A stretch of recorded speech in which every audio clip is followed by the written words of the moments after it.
నమస్తే, welcome to NSTV news. నేను Mounika. Bulletin ముందుగా హెడ్లైన్స్ చూద్దాం. హామీలను విస్మరించి పేద ప్రజలను మోసం చేస్తున్న కాంగ్రెస్ సర్కార్. బీజేపీ జనసభలో ఎమ్మెల్యే పవర్ రామారావు పటేల్ ఎన్నికల్లో ఇచ్చిన హామీలను నెరవేర్చకుండా రేవంత్ రెడ్డి సర్కార్ పేద ప్రజలను మోసం చేస్తుందని ఎమ్మెల్యే పవర్ రామారావు పటేల్ అన్నారు.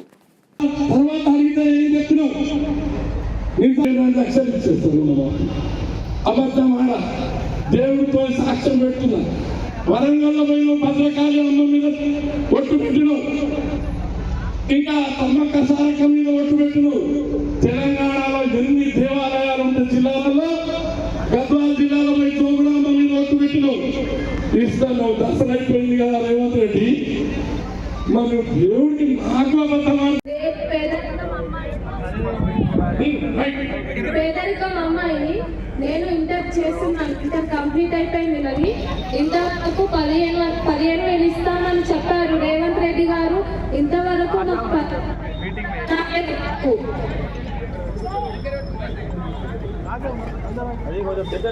ఇస్తామని చెప్పారు కానీ ఇంతవరకు ఇవ్వలేదు. ఎందుకు ఇవ్వలేరు? ఇస్తామని చెప్పి కూడా ఇవ్వలేరు. ఇది మోసం కాదా?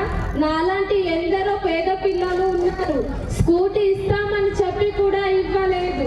మా కాలేజ్ సౌకర్యాలు సరిగ్గా లేవు. ఇవన్నీ మోసం కాదా? అన్ని ఇస్తామని ఇది మోసం.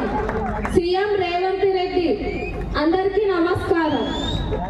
ఇస్తామని చెప్పేసి మభ్యపెట్టి మా అందరికి కూడా ఓట్లు వేయించుకున్న తర్వాత మాకు రేషన్ కార్డులు లేకపోగా బిల్లులు 200 యూనిట్లతో మీ అందరికీ కూడా మాఫీ వస్తుందని చెప్తే మేము సరే అని చెప్పేసి మండలికి వెళ్ళి మాకు మరి మాఫీ వస్తలేదని చెప్పేసి అడిగితే మండల్లో మరి మీ ఒక రేషన్ కార్డు తీసుకురండి, దాని ప్రకారంగా మేము చేస్తామని చెప్పేసి అన్నారు. అది రేషన్ లేదు, నాకు నేను ఎక్కడి నుంచి తీసుకురావాలా రేషన్ కార్డు? అయ్యా రేవంత్ రెడ్డి గారు, నాలాంటి వాళ్ళు చాలా మంది ఉన్నారు. సరే ఇది ఒకటి అయింది, మళ్ళీ ఆ సిలిండర్ కోసం వెళ్తే దానికి కూడా రేషన్ కార్డే అడుగుతున్నారు. నేను ఎక్కడి నుంచి తేను? సరే మీరు మభ్యపెట్టారు, మాకు ఓట్లన్నీ వేసుకున్నారు, సరే గద్దెనెక్కి కూకున్నారు.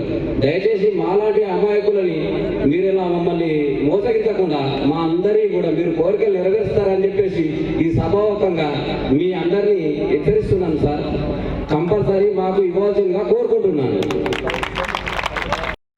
1 लाख और 1 तोला सोना दो दिन को बोला, आप तो कुछ नहीं दे भाइयों, आपको दिया भाइयों, आपको दिया कहाँ दिया? और ये अभी अब तक तो चल रहा सो SC ST BC Gurukul school में अब तक स्कूल आ गए बने, अब तक पूरे आधे को तो बोल क्या बोलते प्राइवेट, अब तक प्राइवेट चला है, मगर अब तक भवन नहीं बने, ऐसा चल रही।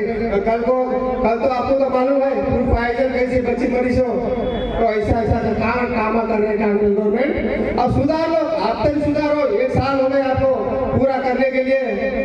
अब इसके साथ पूरा मैं बात नहीं कर सकता, स्टेज पर पहली बार आया, माफी सकता వస్తారని చెప్పేసి అప్పటి నుంచి వారితో మేము ఎప్పుడు కూడా వారితో ఉపయోగిస్తూ 4 సంవత్సరాలు గడిపినాం. 5వ సంవత్సరం నుంచి అయితే ఆయనతో మొదలు పెట్టుకున్న మాట, ఆయన ఎమ్మెల్యే కావద్దు అని చెప్పేసి ఆయనకు టికెట్ ఇవ్వద్దు అని చెప్పి చెప్తున్నాం. కానీ ఏమో పార్టీ మారాలి. టికెట్ ఇచ్చిన తర్వాత ఆయన పనికి రాడనే ఉద్దేశంతోనే అప్పుడు పార్టీకి రాజేద్దాం. మాది ఏం తప్పు లేదు. ఇప్పుడు మేము చెప్తున్నాం, ఖబర్దార్ ఆయన జరగకండి. ఏదైతే రాజేష్ బాబు గారు కానీ రమేష్ అన్న గారు కానీ నేను కానీ మా ఎంబడి జరుగుతే ఏం లేదు, మేము పిస్తోల్తో ఎన్కౌంటర్ చేయం. ఏదైతే మా వాగ్దాటితో మీకు ఎన్కౌంటర్ చేస్తామని చెప్పి చేస్తున్నాను. మీరు ఇంకొకసారి మా వద్దు కన్నెత్తి చూసినా మీకు తప్పకుండా తగిన బుద్ధి చెప్తామని చెప్పేసి మనం చేస్తూ ఈ అవకాశం ఇచ్చిన పెద్దలందరికీ ధన్యవాదాలు చేస్తూ ముగిస్తాను. జై. వాళ్ళు ఏమన్నారు, మాతో రా ధర్నా చేద్దాం. అప్పటికే లాక్డౌన్ పీరియడ్ 27 మార్చ్, అప్పటికే 5-6 రోజులు అయింది లాక్డౌన్. బయట వెళ్తేనేమో కనబడితే కాల్పులు అంటున్నారు. అయినా పర్వాలేదు, రైతులకు మెసేజ్ పంపితే 300 రైతులు వచ్చారు ధనంజయ ఫ్యాక్టరీలు. ఎక్కడెక్కడ నిల్వలు ఆపడం జరిగింది. ఆపిన తర్వాత మరి జేసీ గారికి ఫోన్ వచ్చింది నాకు, ఏమి మజాక్ చేస్తున్నావా, నక్కడి చేస్తున్నావా, నీ మీద కేసు బుక్ చేస్తా, లాక్డౌన్ పీరియడ్ లో 300 మందిని జమ చేసినావు, నాకు జైలు నువ్వు జైలు వేసినా పర్వాలేదు, మా రైతు సమస్యలు తీర్చు అని నేను వస్తున్నా ఉండమంటే వచ్చిండు. వచ్చిన తర్వాత రైతులందరూ ఎగబడ్డారు. ఎగబడ్డ తర్వాత మరి ఎమ్మెల్యే పత్తా లేడు, ఎవరు వస్తలేరు. నేను నిలబడ్డా. నేను ఒక్కటే అన్నా, ఈ అయితే 100 లారీలు ఉన్నాయో మా మండలానికి సంబంధించింది, మా తాలూకాకు సంబంధించింది, ఒక్క లారీ మీ ముందరని క్షమాపణ చెప్తా, మీకు నేను మెడల్ వంచి పదాభివందనం చేస్తా. కానీ వాళ్ళు అంతా ఎంక్వైరీ చేస్తే అక్కడ ఒక్క లారీ కూడా లేదు, మొత్తం నిర్మల్ నుంచి వచ్చినాయి. మరి అప్పుడు జేసీ కూడా దిగదారి, ఏదైతే వాళ్ళ మనసులున్న సమస్య ఇది తీరేటట్టు లేదు. అప్పుడు రైతులతోనే అన్నారు, మాతోనే అన్నారు, మరి ఏం చేయాలా? నేనన్నా మా మండలానికి మా తాలూకాకు మాకు గోడాంలు లేవు, మీరు తీసుకొచ్చి గోడాంలో చేస్తే మా రైతులు ఎదుకోవాలని పార్టీ అభ్యర్థిని మరి జెండా ఎగరవేపించినాం. కానీ ఇంకా నియోజకవర్గాలలో మరి అలా ఆలోచన వేయకుండా 400 అంటే మోసం కాదు, మరి ఎన్నో కొన్ని పథకాలు వస్తాయని ఆశతో వేస్తే ఇలా ప్రజల బతుకులు, పేదల బతుకులు మరి రోడ్డుకి రోడ్డున పడుతున్నాయని సందర్భంగా మీకు తెలియజేస్తా ఉన్నాం. ఎందుకంటే మరి ప్రతి మూలకు, ప్రతి మారుమూల గ్రామానికి ఒక్కొక్క బెల్ట్ షాప్ పెట్టి పేద కుటుంబాల ఆర్థిక మూలాల మీద దెబ్బలు జరుగుతున్నాయి. మనం అందరం ఆలోచన చేయాలా. ఈ ఏదైతే మహిళా లోకాలు ఇవ్వాలా, ఈ ఎప్పుడైతే బెల్ట్ షాపులు ఉన్నాయో బెల్ట్ షాపులను రద్దు చేయాలని సందర్భంగా నేను డిమాండ్ చేస్తా ఉన్నా. ఎందుకంటే బెల్ట్ షాపులను రద్దు చేస్తే మన ఇంట్లో మగవాళ్ళు ఎప్పుడైనా రోజు దాకా ఒక్కరోజు కూడా మరి తాగని ఇల్లు ఏదైతే ఉంటుందో, మరి సారా తాగని ఇల్లు అది సుఖ సంతోషాలతోని మరి పాప పిల్లలతోని మరి చాలా నిండుగా మరి మంచిగా కనబడుతుంది. అదే మరి రోజు తాగేటోళ్ళ ఇల్లు ఎట్లా ఉంటుందంటే మరి అలజడి, ఆ ఆడకట్టుకు పరేషాను, అక్కడ ఉన్న ఇల్లు పక్కన ప్రజలకు పరిచాను. ఇటువంటి మరి ఏమనుకుంటారు అంటే మరి విఠల్ రెడ్డి గారి ఎందుకు వస్తున్నది, మరి నారాయణపల్లి వస్తలేదని చెప్పేసి మీరు అనుకుంటున్నారు. కానీ దీంట్లో ఏముందంటే విఠల్ రెడ్డి వర్గీయులు మొన్ననే కాంగ్రెస్ పార్టీలో చేరి మరి మేమే పార్టీ ముఖ్యులము, మేమే పార్టీని కబ్జా చేసుకుంటామని చెప్పేసి ముందర వస్తున్నారు. మరి ఎవరైతే ముందర వస్తారో వాళ్ళ మెడల్ వంచే భాగ్య మన ఇది మాది బీజేపీ కార్యకర్తది. ఎందుకోసం ఈ మెడల్ వంచాలంటే మీరు ఏదైతే కుట్రపూరితంగా ఓడిపోయిన తర్వాత కూడా మీరు ఏంటనే కాంగ్రెస్ పార్టీలో దూరిపోయింది. మీరు ఎప్పుడన్నా ప్రతిపక్షంలో ఒక 5 సంవత్సరాలు 2 సంవత్సరాలు పోరాడినరా? మీరు ఎప్పుడు మరి ఏదైతే గెలిచిన పార్టీలనే ఉన్నారు, గెలిచిన పార్టీ ఎందుకు పారిపోతున్నారు? ప్రతిపక్షంగా ఉండి ఎందుకు పోరాడలేకపోతున్నారు? ప్రజల తరఫున ఎందుకు నిలబడతలేరు? మీరు అందుకోసమే మీ పేరు పుస్తానా తెస్తున్నాం మేము. మరి నిన్ననే ఒక ప్రెస్ మీట్ జరిగింది. మా సోదరుడు విఠల్ రెడ్డి వర్గీయుడు నా మీద ఒక ఎలిగేషన్ వేసిండు. ఏమంటాడంటే రాజ్యాంగం గురించి మాట్లాడినావు, రాజ్యాంగం అంటే మాకు తెలియదా, మా ఎమ్మెల్యేకి తెలియదా, ప్రజాస్వామ్యం గురించి మాట్లాడాలంటావు. నేను ఏదైతే అటల్ ప్రోగ్రామ్ లో పోయింది, అది ఆ ప్రోగ్రాం ఎప్పుడు కూడా దాంట్లో కేవలం కాంగ్రెస్ పార్టీ యొక్క సంబరాలు చేసుకుంటున్నారని చెప్పేసి అధికారులు పిలిచారు ఎమ్మెల్యే గారికి. అందులో చిన్న ఇనాగ్రేషన్ పెట్టిన ఏదైతే బాత్రూమ్లు ఒక స్కూల్ బిల్డింగ్ లో, మరి అప్పుడు గ్రామస్తులు మాట్లాడమంటే మేము వాస్తవంగా కాంగ్రెస్ పార్టీ ఏదైతే రాజ్యాంగ విరుద్ధంగా ఏదైతే రాజ్యాంగం ఏం చెప్తుంది, అంబేద్కర్ ఏం చెప్తున్నారు, ఎవరైతే ప్రజాస్వామ్యబద్ధంగా గెలుస్తారో ఎలక్షన్లో వారికే సర్వ హక్కులు ఉంటాయి. మరి ఎలక్షన్లో గెలిచిన వ్యక్తులు కాకుండా మీరు ఓడిపోయిన వ్యక్తులు, అది కూడా మీరు కాంగ్రెస్ పార్టీకి ఇన్ఛార్జ్ గారు ఉన్నారు, మరి మీరు ఇంకొక తోక, ఈ 2 తోకలు ఎక్కడి నుంచి వచ్చినాయి? ఈ 2 తోకలతో మీరు ఏం సాధించాలనుకుంటున్నారు? మరి ఇప్పటికే 2 ఇబ్బంది ఉంది, ఈ 3వ తోక వచ్చి ఇంకా మరి ఇబ్బంది పెడుతుంది. అందుకోసం మేము మీకు హెచ్చరిస్తున్నాం. మీరు రమ్మన్నారు, ఎక్కడ రావాలంటే కూడా మేము రావడానికి సిద్ధంగా ఉన్నాం. మీ ఊర్లో రమ్మంటూ వస్తాం, ఏ అంబేద్కర్ దగ్గర రమ్మంటూ వస్తాం, ఎక్కడ కూడా సమాధానం చెప్పడానికి సిద్ధంగా ఉన్నాం. మీ నాయకుడు పిరికి పంద, దానికి ఒక ఉదాహరణ చెప్తా.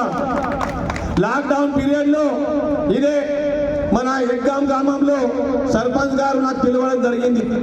ఆ ఎగ్గాం గ్రామంలో పోతే అక్కడ నెల రోజుల నుంచి మక్క బ్యాగులు నింపి ఉన్నారు, కానీ ఒక్క లారీ వస్తలేదు.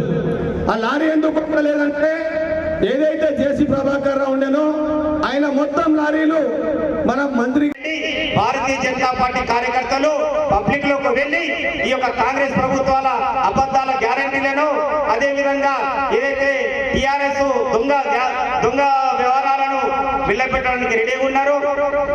అందరూ కలిసి మీరు సమన్వయం చేసి మా కార్యకర్తలను పబ్లిక్ లోకి తీసుకెళ్లి నాయకులుగా తయారు చేస్తారని ఆశిస్తూ ఈ అవకాశాన్ని ఇచ్చిన ప్రోగ్రాం కన్వీనర్ గారికి ధన్యవాదాలు తెలియజేసుకుంటూ భారత్ మాతాకి భారత్ మాతాకి.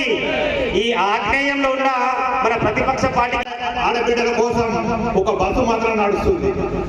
ఆ బస్సుతోని ఫాయిదా ఏదైనా ఉన్నదంటే అది కూడా ఆడబిడ్డలకు లేదు. ఏ చిన్న పని పడ్డ పైసా సంపాదిపోతున్నారు, ఇంటికాడ పైసలకు మోసపోతున్నారు. మోసం చేసే ప్రభుత్వం కాబట్టి మోసం చేసే స్కీములు పెడతారు. కాబట్టి ఆ స్కీమ్ల గురించి నేను మాట్లాడాను. ఇప్పటిదాకా అందరూ పెద్దలు మాట్లాడినారు. ఈ వేదికపై ఉన్న పెద్దలందరికీ, మన శాసనసభ్యులు పెద్దలు రామారావు పటేల్ గారికి, వేదిక మేము ముందున్న కార్యకర్తలందరికీ జై శ్రీరామ్. గత ప్రభుత్వం టిఆర్ఎస్ ప్రభుత్వం 10 సంవత్సరాలు మనల్ని మోసం చేసి ఆ మోసానికి బదులుగా వాళ్ళు ఇలా ఫామ్ హౌస్ లో కూర్చున్నారు. ఇప్పుడు కూడా ఏదైతే కాంగ్రెస్ ప్రభుత్వం ఉందో వచ్చిన సీల్డ్ కవర్ లో ముఖ్యమంత్రి ఎవరు కావాలని నిర్ణయించేది ఆ ఢిల్లీ పెద్దనే నిర్ణయిస్తాడు. ఈ యొక్క రేవంత్ రెడ్డి ప్రభుత్వం ఈ రోజు ఎప్పుడు ఉంటుందన్న తెలియని పరిస్థితుల్లో తన సీటు కాపాడుకుంటున్నాడు తప్పితే ఈ యొక్క రాష్ట్రానికి అభివృద్ధి చేసింది శూన్యం. మీరు ఇది గమనించాలి. భారతీయ జనతా పార్టీ ప్రజల్లో పోరాడుతుంది. భారతీయ జనతా పార్టీ ప్రజల ఎప్పుడు అవసరమైన ప్రజల కోసం ముందుండి పోరాడుతుందని తెలియడానికి ఈ కార్యక్రమం తీసుకోవడం జరిగింది.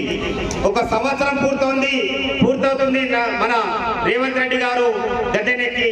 ఇప్పటి వరకు ప్రజలకు ఏదైతే 6 గ్యారంటీలు ఇచ్చిందో నెరవేర్చింది లేదు. కాబట్టి నీ చౌపిండి మీరు ఇచ్చిన గ్యారంటీ తెలియజేయడానికి ఈ కార్యక్రమం తీసుకోవడం జరిగింది. ఈ కార్యక్రమానికి నన్ను జిల్లా సహ కన్వీనర్ గా నిర్ణయించడం జరిగింది.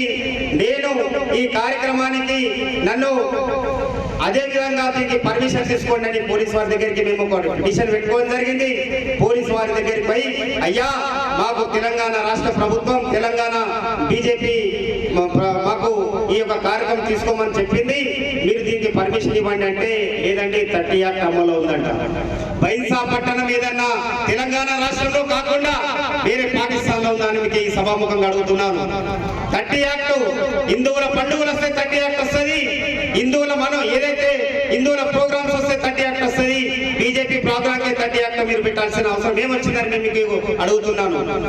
ఆ యొక్క ప్రోగ్రామ్ కు పర్మిషన్ లేదంట, బైక్ ర్యాలీకి పర్మిషన్ లేదంట. ఆడియో గారికి మీరు అప్లికేషన్ పెట్టుకోండి. ఆడియో గారి పైన మీరు ఒక్కొక్కరి నుంచి ఇంకొకరికి దొబ్బడం జరుగుతుంది. హిందూ పిల్లలు ఎవరైతే కోర్టుకు అనుకోకుండా అనారోగ్యం పారాయో లేదా అనేక కారణాల వల్ల కోర్టుకు రాకపోతే వాళ్ళకి NBW ఇచ్చు వాళ్ళను 15 రోజులు ఈ రోజులో జైల్లో పడేస్తున్న సంగతి. ఒక స్వామి మాల, అయ్యప్ప స్వామి మాలేసుకున్న స్వామిని కూడా వదలకుండా ఈరోజు జైల్లో పంపిస్తున్నారు. పిటి వారెంట్ల పేరిట పోలీసులు వేధిస్తున్నారు. ఇలా అదే పిటి వారెంట్లు మీకు వేసే ముస్లింల పైన వేసే దమ్ముందా? ఎందరు నాయకులు లేరు. ఇప్పుడు ఎందరు నాయకుల పైన మీరు ఎంక్వైరీ జరుపుతున్నారు. బైన్సా పట్టణంలో ఉన్న ఎందరు ముస్లిం నాయకుల పైన మీరు ఎంక్వైరీ జరిపి మీరు వాళ్ళని జైలేసే మీకు దమ్ముందా? కాంగ్రెస్ పార్టీ ముస్లింలకు దాసోహం పలుకుతుంది. ఈ రోజు కాంగ్రెస్ పార్టీ ముస్లిం ఏవైతే నాయకులు ఉన్నారో ఎంఐఎం పార్టీ నాయకులకు దాసోహంగా గుజ్జి హుజూర్ అని గులాంగిరి చేస్తున్నది. ఇది ఈ పద్ధతి నుంచి కాదు. మీరు గుర్తు పెట్టుకోండి. ఏదైతే మా బైన్సా పట్టణం అంటేనే ఈ రోజు ఛత్రపతి శివాజీలు ఎందరో పోరాడితే ఈ రోజు మనకు భారతీయ జనతా పార్టీ ఇలా 70 సంవత్సరాల తర్వాత ఇలా అధికారంలోకి వచ్చింది. మాకు ఛత్రపతి శివాజీ లాంటి యువకులు ఉన్నారు. ఛత్రపతి శివాజీ స్టాచ్యూ మాకు ఇక్కడ కావాలి. ఛత్రపతి శివాజీ స్టాచ్యూ కావాలని మున్సిపల్ మరి ఆ కాంగ్రెస్ ప్రభుత్వం తన హామీలను నెరవేర్చేటటువంటి విషయంలో ఎంత మోసం చేస్తున్నదనేటటువంటిది ప్రతి రైతుకి తెలుసు, ప్రతి ఆడబిడ్డకి తెలుసు. వీడిని చుట్టుతున్నటువంటి ఆడపిల్లల దగ్గరికి పోయి అడిగినా కలుపు చైన్లో కలుపు వేస్తున్నటువంటి ఆ మహిళల దగ్గరికి వెళ్ళినా, నువ్వు ఇక్కడ మరి రైతుల దగ్గరికి ఎక్కడైనా వెళ్ళి అడిగినా కూడా ఎక్కడ పోయినా ఇది ఎక్కడి దరిద్రమైనటువంటి గవర్నమెంట్ వచ్చి మన మీద పడ్డదిరాబై, ఇది వచ్చి 12 నెలలు అయింది కానీ 12 సంవత్సరాలలో కూడా అనుభవించాల్సిన కష్టాలన్నీ అనుభవించేసినాం. ఇంతకు ముందు నోడు కొంత టీకుండా ఇది అంతకన్నా అన్యాయం ఉన్నది అని చెప్పేసి చాలా మంది చెప్పుకుంటుంటే మీకు ఒకటి చెప్తా. ఇంతకు ముందు నోడు కూడా ఇంతకన్నా పచ్చిలంగా దేశాన్ని మన రాష్ట్రాన్ని ఎంత నాశనం చేసిందంటే దాదాపుగా 7 నుంచి 8 లక్షల కోట్ల అప్పులు చేసి పెట్టిండు 10 సంవత్సరాల కాలంలో. మరి అట్లాంటి వాడు అట్లున్నాడంటే వీడు సచ్చి సంవత్సరం అయింది, వీడు 1 లక్ష కోట్ల అప్పు తెచ్చి పెట్టిండు. మరి ఇట్లా అందరూ అప్పులు చేసుకుంటూనే పోతే మన పరిస్థితి ఏమైపోవాలి? మీరు ఒక్కసారి ఆలోచన చేయండి. ఆ రాష్ట్రంలో ఉన్నది, మహారాష్ట్రలో మనం పక్కకున్నటువంటి రైతులను అడగండి, లేదంటే మీరు ఎవరినైనా అడగండి, ఎంత మంచి కార్యక్రమాలు చేస్తున్నది, రైతులకు సబ్సిడీ ఇస్తున్నది, అనేకమైనటువంటి మంచి కార్యక్రమాలు చేస్తున్నది. ఇంతకు ముందున్నటువంటి కేసీఆర్ ఆ నీళ్లు నిధులిస్తా అని చెప్పేసి దోచుకున్నాడు. ఈయనేమో మూసీ నది ప్రక్షాళన అని చెప్పేసి గరీబుల ఇల్లు కూడా కొట్టేసి మన అట్లనే మరి ఎక్క రోజులు ఇక్కడ చూడండి, సింహం సింగిల్ గానే వస్తుంది అన్నట్ల రామరావు పటేల్ సింగిల్ గా వచ్చిండు. మిగతా వాళ్ళందరూ ఇప్పుడు ఇంటర్ రెడ్డి కానివ్వండి, లేదంటే మనకున్నటువంటి వేణుగోపాలాచారి కానివ్వండి, లేదంటే నారాయణరావు పటేల్ గారు కానివ్వండి, వీళ్ళందరూ ఒకే పార్టీలో ఉండి తనను ముందుకు పోనీయకుండా మన రాష్ట్ర మన ముదోల్ అసెంబ్లీ యొక్క ప్రగతిని ఆపే ప్రయత్నం చేస్తున్నారు. ఖబర్దారుని అందరికీ కూడా మా సింహం సింగిల్ గా వస్తుంది, సింహం వెనకాల జై శ్రీరామ్ సేన ఉన్నదని చెప్పేసి మీ అందరికీ తెలియజేస్తూ ఈ అవకాశం ఇచ్చినటువంటి పెద్దలకు నమస్కారాలు తెలియజేస్తూ ముగిస్తున్నాను. భారత్ మాతాకి, భారత్ మాతాకి. Thank you. మా మహిళా సోదరులు, భారతీయ జనతా పార్టీ సోదరులు, కార్యకర్తలు, వేదిక మీద ఉన్న కన్వీనర్ రాజేష్ బాబు గారు, అదేవిధంగా సభాముఖంగా తెలియజేస్తున్నాను. మిత్రులారా, మీకోసం మా ముదోల్ గట్ట ఉన్న ప్రజల కోసం, మా మహిళా సోదరుల కోసం, వేదిక ఉన్న మా రాజకీయ నాయకుల కోసం ఎప్పుడు నేను ఉన్నానో మీకోసం ఉన్నాను. ఆఖరి కొట్టు కూడా కాంగ్రెస్ దొంగలు, కాంగ్రెస్ పోలీసులు మాకు ఎక్కడ చూస్తే అక్కడ అడ్డంకులయ్యారు. కానీ నేను ఎటువంటి భయపడకుండా మా ఏదైతే సేన, రాముడు సేన ఉంది, నరేంద్ర మోదీ గారి సేన ఉంది, భయపడకుండా ఈరోజు మనం బహిరంగ సభ ఏర్పాటు చేస్తున్నాం. ఈ ఏర్పాటు చేసిన సభ తర్వాత అందరు సోదరులు మాట్లాడారు. గ్యారెంటీలు ఏమేమైంది, మీరు చెప్పిన మాట ఒక్కటి కూడా పూర్తి చేయలేదు. ఇలా మహిళా సోదరులు మంది ఉన్నారు, 2000 పెన్షన్ 4000 చేస్తాను. ఇప్పుడు మా మహిళా సోదరులు కూడా చెప్తున్నారు, అత్తినామేదో 4000 పెన్షన్ అక్కడ జీవి పెట్టండి, అక్కడ రాలేదు. ఇక్కడ రైతు సోదరులు ఉన్నారు, రైతు భరోసా అని అన్నాడు, రైతు బంధు అని అన్నాడు. అత్తినామేదో రైతు భరోసా, రైతు బంధు రాలేదు. 2 లక్షల రూపాయల రుణమాఫీ చేయండి అన్నాడు. దానికి మరాఠీలో ఏమంటారు, నాస్తాయన అంగన్వాక్కడ. అంటే నీకు ఇదే రాదు, ఏదో అడ్డంకులు పెడుతున్నావు. ఏం అడ్డంకులు పెడుతున్నావు? రేషన్ కార్డు ఒకటి లేదు, భార్య భర్తకి ఇయ్యము. అప్పుడు ఎలక్షన్ కన్నా ముందు ఏమన్నావు, 2 లక్షల రుణమాఫీ ఎవరైతే ఖాతాదారులు ఉన్నారో అందరికీ మాఫీ చేస్తాను. చేసిందా 2 లక్షల రూపాయల ఖాతా మాఫీ? ఇప్పుడు కూలి రైతులు కూడా ఉన్నారు, వాళ్ళకి 12,000 ఇస్తున్నాడు. ఇచ్చిందా 12,000 రూపాయలు? మా మహిళా సోదరుల బిడ్డ పెళ్లి ఉంటే 1,00,000 రూపాయలు తులం బంగారు ఇస్తున్నాడు. ఇచ్చిందా తులం బంగారే? ఇవ్వలేదు. మా చదువు నేర్చే పిల్లగాళ్లకు స్కూటీ ఇస్తున్నాడు, 5,000 ఇస్తున్నాడు, 10,000 ఇస్తున్నాడు, 20,000 ఇస్తున్నాడు, పోస్ట్ గ్రాడ్యుయేట్కి 25,000 ఇస్తున్నాడు. ఒక్క రూపాయి కూడా ఇచ్చిందా? ఇయ్యలేదు. ఇంకా ఇప్పుడు ఏమంటున్నావు, సంవత్సరంలో నేను అన్ని పూర్తిగా చేసిన సంబరాలు చేస్తున్నాను. నీకు ఏం ముఖం ఉంది సంబరాలు చేసేది? మా తెలంగాణ ప్రజలకు మెడగట్టి పత్తి పొందినావు. దానికి ఖబర్దార్. మా భారతీయ జనతా పార్టీ నుంచి ఎప్పుడు కూడా మీకు హెచ్చరిక ఉంటుంది. అసెంబ్లీలో వచ్చే 9